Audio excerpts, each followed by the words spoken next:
Elizabeth Eliot Grin stood at the crossroads of countless seeking souls, taking her stand beneath the cross of Jesus, immovable and redoubtable, and always calling us back to the ancient paths where the good way is, always bidding us walk the narrow path which leads to life and joy and contentment and peace.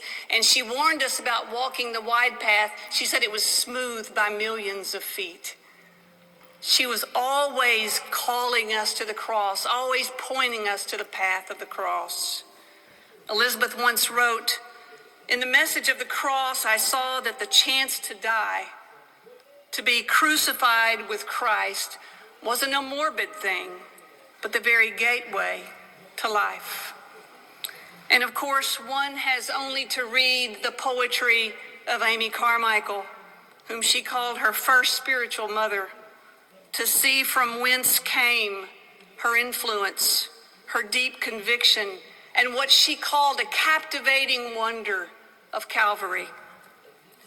So to remember my friend and my mentor and my spiritual mother, I've chosen two of her favorites to share with you today, and two which I believe embody her life and her legacy.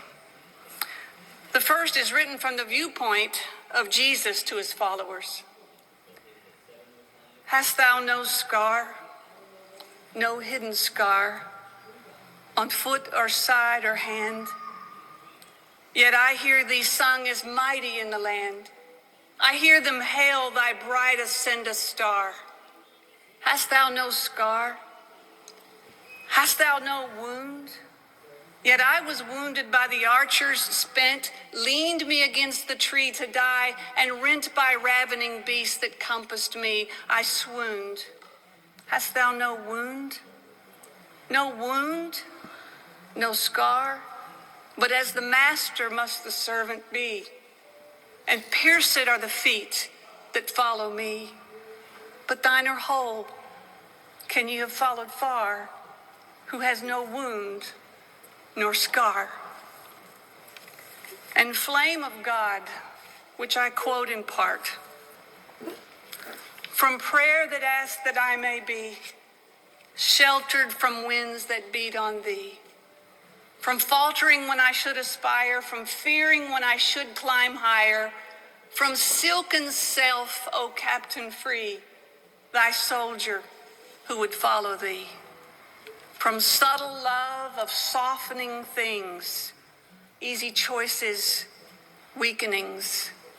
Not thus are spirits fortified, not this way went the crucified.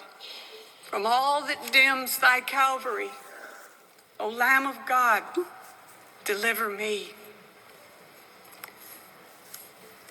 And Lars and Val, grandchildren, family, let your comfort be in the sure hope of the resurrection and what Elizabeth called the accession of the church triumphant when we're all together again. Thank you.